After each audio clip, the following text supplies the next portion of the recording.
there's 10 or 15 things being said at the same time, right? One is a reference to the idea that if you ask for something, it will be given to you, right? It's a very strange idea, but I like that idea a lot, and I believe, in my experience, that has been true if it was that I wanted what I was asking for, because that's the real issue, right? Because the question is, if you want something, what does it mean to want it? And what it means is to sacrifice whatever is necessary to get it, because otherwise you don't want it. And so there's an equation here, and I'm not claiming its ultimate accuracy, but the equation is something like, you don't want it unless you're willing to sacrifice for it. And if you don't want it, you're not going to get it, because you're scattered. But if you do want it and you make the proper sacrifices, then God only knows what might happen.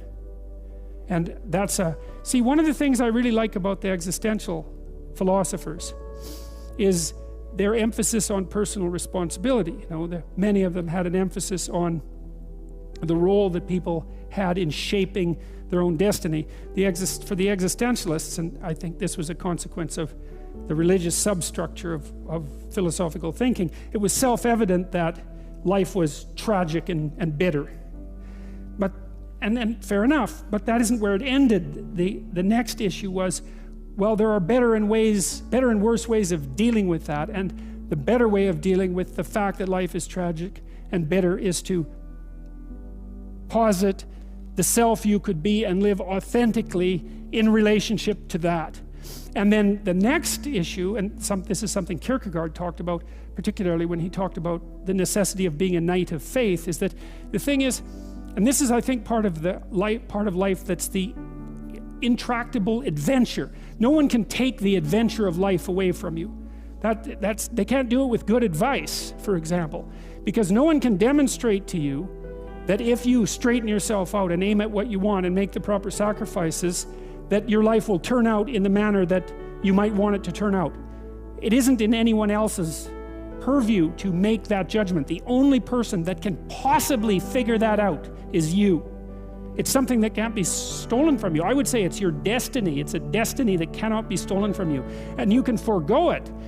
You can say, well, I'm not willing to put in the effort, because what if I fail? Well, first of all, if you don't put in the effort, you will fail, because life is hard. And it takes everything out of you to do it properly. So you will fail.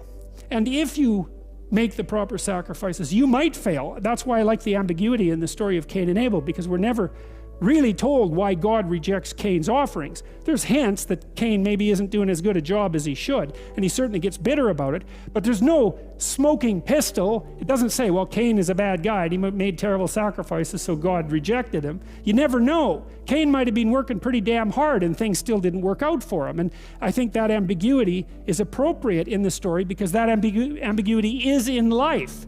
You'd be a fool to say that everything always works out for everyone if they just do things right.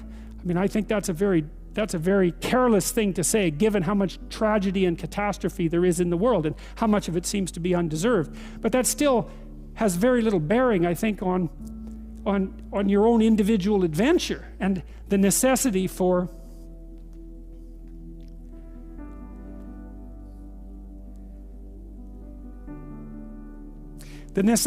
opening the door to who you could be, and the necessity to do that seriously. And I do believe, and I think that's why this most impossible of verses, you know, knock and the door will open, why that's believable is that I have never met anyone who couldn't hypothesize a better them in some manner. All they had to do was ask. It's like, well, how could you be better? Think, well, here's 3 ways. It's like, it's no problem, right? You can think about that in no time flat. Maybe it's small ways, but you can almost always at least think of something stupid that you're doing that you could quit. And so that means that you do have this, it's a strange thing in people, that we have this built-in capacity to posit a higher self and then to move towards it. And maybe that's part of where the religious instinct really came from. Speaking like really reductionistically, like as a materialist, as an evolutionary psychologist, we have this notion of the transcendent ideal, right, that seems to be pervasive across cultures. Well, maybe that's the ultimate manifestation of the human proclivity to be able to posit an ideal at all. And to move forward, you posit an ideal. Okay, that you need that to move forward. Well, if you can posit an ideal, why can't you posit the ultimate ideal? Well, if you can, then instantly you've got a religious sensibility, instantly. And so maybe that's because I've puzzled, like, as a biologist, what the hell is the basis of the religious instinct? Because the idea that it's mere superstition, like, we can just dispense with that. That's wrong. It's a human universal. You can evoke religious experiences all sorts of ways. So we're not going to play that game. There's some reason that instinct exists. And the first thing to do with it is to try to reduce it to something that's biological and leave it at that, not to mess with the metaphysics. But it certainly could be the case that it's the ultimate extension of our capacity to posit an ideal. And we also might say, well, that's good enough, because, well, the ideal moves you forward. It fills your life with meaning. There's no doubt about that, because it is in the movement towards your ideal that life's meaning is to be attained. And then the question is, well, how much meaning is there in moving forward towards an ultimate ideal? Well, more meaning, even though it's more difficult. How much? Well, that's the open question.